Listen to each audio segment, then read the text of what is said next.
나에서 아버지로, 나에서 아버지로 라는 제목으로 하나님의 말씀을 증거하도록 하겠습니다.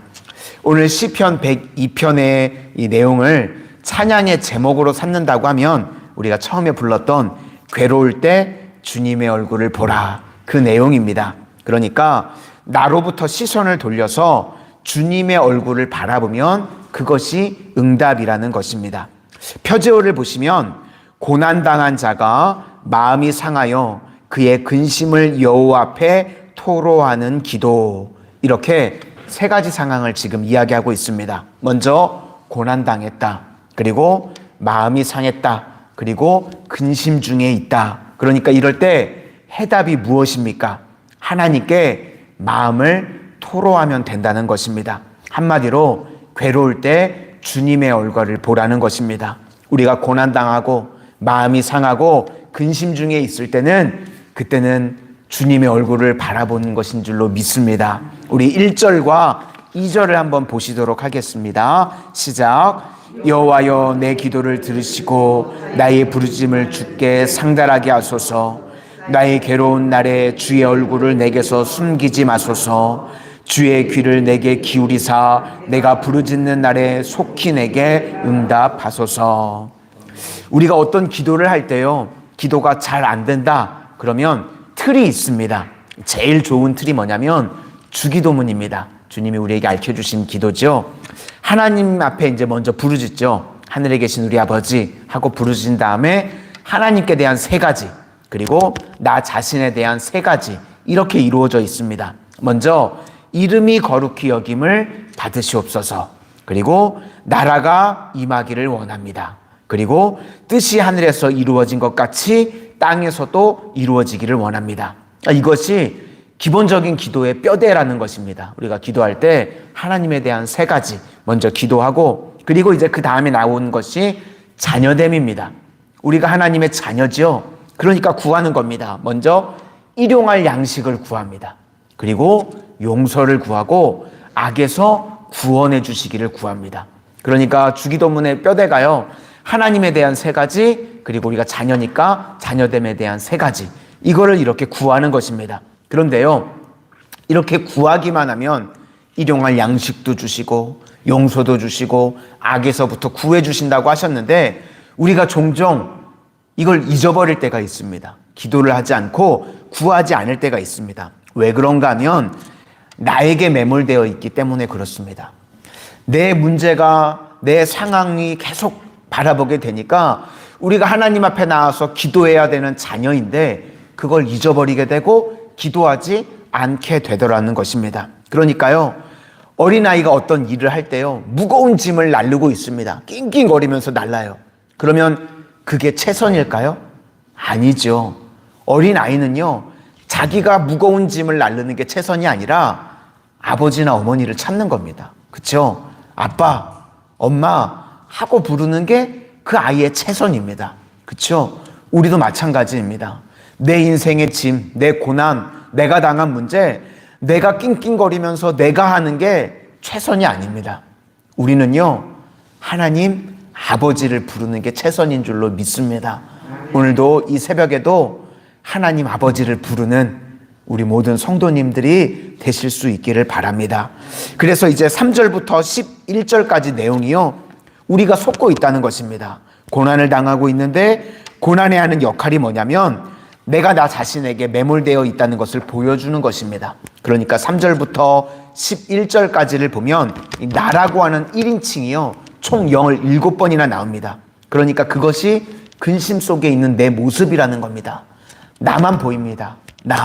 내가 어떻게 해야 될지 문제만 보이고 나만 보입니다. 그래서 이제 이 시편 102편은요, 나에게서부터 하나님께로 옮겨가게 되는 것, 그게 기도의 응답이라는 것입니다. 그러니까 오늘 본문은 구조만 봐도 이제 문제가 해결되는 겁니다. 나에게 머물러 있으면 근심에 쌓여 있게 되지만 하나님께로 이제 옮겨가게 되면 응답이 임하게 된다는 것입니다. 그 내용을 설명하는 것입니다. 우리 나만 바라보고 있는 모습 3절부터 11절까지를 한번 보시도록 하겠습니다. 3절부터입니다. 시작. 내 날이 연기같이 소멸하며 내 뼈가 숯같이 탔음이니이다. 내가 음식을 먹기도 잊었으므로 내 마음이 풀같이 시들고 말라버렸사오며 나의 탄식 소리로 말미암아 나의 살이 뼈에 붙었나이다. 나는 광야의 올빼미 같고 황폐한 곳에 부엉이 같이 되었사오며 내가 밤을 새우니 지붕 위에 외로운 참새 같으니이다. 내 원수들이 종일 나를 비방하며 내게 대항하여 미칠 듯이 날뛰는 자들이 나를 가리켜 맹세하나이다. 나는 죄를 양식같이 먹으며 나는 눈물 섞인 마셨나이다. 주의 분노와 진노로 말미암음이라. 주께서 나를 들어서 던지셨나이다. 내 날이 기울어지는 그림자 같고 내가 풀에 시들어짐 같으니이다. 이것이 지금 바로 자기에게 매몰되어 있는 이 나의 모습이라는 것입니다. 나라고 하는 1인칭이 17번이나 지금 나오고 있습니다. 그러니까 우리가 어려움 가운데 있을 때요, 나 자신만을 바라보면 안 됩니다. 그래서 오늘 새벽에 우리에게 주시는 말씀은 나라고 하는 늪에서 벗어나라고 하는 것입니다. 이제 그 다음부터 보면 아마 의도적으로 이렇게 하게 쓴 것 같은데, 나라고 하는 말이 17번 나왔죠. 그리고 이제 여호와, 아도나이, 주라고 하는 게 또 17번이나 등장을 합니다. 그러니까 여기서 여호와, 구약에서 여호와라고 할 때는요, 아도나이, 주랑은 틀립니다. 이 여호와는요, 언약 관계에 있는 거예요. 그냥 이방신들이 말할 때 그런 하나님 얘기하는 게 아니라 하나님과의 나의 언약 관계가 있을 때가 여호와라고 부릅니다. 이거를 구약에서는 여호와라 그러고 신약에서는 뭐라고 그러냐면 아버지라고 그러는 겁니다. 신약에서는 여호와라는 말이 안 나오죠. 주기도문에서도 예수님이 바꾸셨습니다. 하늘에 계신 여호와여라고 하지 않고 하늘에 계신 아버지라고 바꿨습니다. 그러니까 구약에서 여호와가 이해가 안 되시면 아버지로 바꾸시면 되고, 신약에서 아버지가 이해가 안 되시면 여호와로 바꾸시면 되는 거예요. 그러니까 여호와는 하나님이 아버지, 언약 관계에 있는 백성이라는 것입니다. 이렇게 12절부터 22절까지요, 이제 여호와, 주, 이게 17번이나 또 등장을 합니다. 우리 12절부터 22절까지 한번 보시도록 하겠습니다. 12절부터입니다. 시작. 여호와여, 주는 영원히 계시고 주에 대한 기억은 대대에 이르리이다. 주께서 일어나서 시온을 긍휼히 여기시리니 지금은 그에게 은혜를 베푸실 때라. 정한 기한이 다가옴이니이다. 주의 종들이 시온의 돌들을 즐거워하며 그의 티끌도 은혜를 받나이다. 이에 문 나라가 여호와의 이름을 경외하며 이 땅의 모든 왕들이 주의 영광을 경외하리니 여호와께서 시온을 건설하시고 그의 영광 중에 나타나셨음이라. 여호와께서 빈궁한 자의 기도를 돌아보시며 그들의 기도를 멸시하지 아니하셨도다. 이 일이 장래 세대를 위하여 기록되리니 창조함을 받을 백성이 여호와를 찬양하리로다.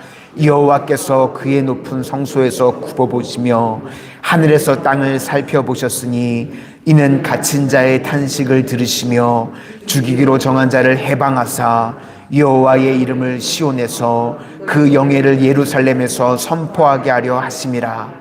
그때의 민족들과 나들이 함께 모여 여호와를 섬기리로다. 아멘. 앞에서 17번 나에 대해서 나오다가 이제 17번 다시 여호와, 주로 바뀌어서 나오게 됩니다. 그러니까 이렇게 바뀌게 되는 것, 그게 이제 기도의 응답의 시작이라는 것입니다. 그리고 이제 그 다음 23절부터 마지막까지가요, 또다시 나가 나오는데요, 이제 나오는 나는 처음에 나왔던 나와 다릅니다. 어떤 나냐면 주 안에 있는 나가 나옵니다. 그러니까 틀린 거죠. 그래서 나를 세약하게 만드셨다. 이거는 마치 고린도후서 12장의 내용과 같습니다. 내게 육체의 가시가 있어서 없애달라고 기도했더니 내 은혜가 내게 족하다. 약한 데서 내 능력이 온전하여짐이라. 그러니까 우리는요, 약해도 괜찮습니다. 왜요? 이제는 주님이 함께 하시니까. 약할 그때 능력이 되어주시니까. 그냥 내가 약할 때는 문제가 있고 그냥 내가 약할 때는 무너져 내리는데요. 주님이 함께 계시는 약한 나는요 괜찮습니다. 왜냐하면 주님의 권능의 손으로 우리를 붙들어 주시기 때문에, 약할 그때가 은혜의 때이기 때문에 그런 줄로 믿습니다. 우리 23절부터 마지막 28절까지 한번 이제 주 안에 있는 나를 보시도록 하겠습니다. 23절부터입니다. 시작. 그가 내 힘을 중도에 쇠약하게 하시며 내 날을 짧게 하셨도다. 나의 말이 나의 하나님이여 나의 중년의 날을 데려가지 마옵소서. 주의 연대를 대대에 무궁하리이다. 주께서 옛적에 땅에 기초를 놓으셨사오며 하늘도 주의 손으로 지으신 바니이다. 천지는 없어지려니와 주는 영존하시겠고 그것들은 다 옷같이 낡으리니 의복같이 바꾸시면 바뀌려니와 주는 한결같으시고 주의 연대는 무궁하리이다. 주의 종들의 자손은 항상 전이 거주하고 그의 후손은 배 굳게 서리이다 하였도다. 아멘. 그러니까 오늘 시편 102편은 고난 중에 근심 중에 있습니다. 그런데 이제 나에서부터 괴로울 때 주님을 바라보게 되면 응답이 시작되게 된다는 것입니다. 오늘도 우리 모든 성도님들 괴로울 때 주님의 얼굴을 바라볼 수 있는 귀한 성도님들이 되시기를 주님의 이름으로 축원을 드립니다. 기도하겠습니다. 사랑의 주님, 이 땅을 살아가는 동안 세상의 여러 가지 문제로 또 저희들 인생의 고난과 근심으로 인하여서 나로 인하여서 매몰되는 인생 되지 않게 하여 주시고, 괴로울 때에 어떠한 문제가 있든지 주님의 얼굴을 바라볼 수 있도록 은혜를 더하여 주시옵소서. 그리어서 나는 약하지만 주 안에 있는 내가 되게 하여 주셔서 주님의 강함을 체험케 하여 주시옵소서.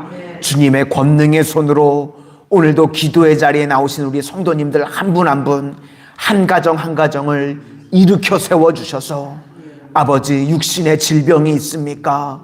치료하여 주시고, 경제적인 어려움이 있습니까? 직장과 생업과 사업에 하나님 넘치는 풍요의 역사가 임하게 하여 주시고, 자녀 손들을 위하여서 기도하는 가정들이 있습니까? 믿음으로 하나 되어지게 하여 주시고, 만남의 축복을 더하여 주시고, 취업의 길도 열려지게 하여 주시고, 기도하는 대로 우리 각 가정의 자녀 손들의 앞길이 열려짐의 축복이 임하여 지게 하여 주시옵소서. 오늘도 저희들 주님만 바라봅니다.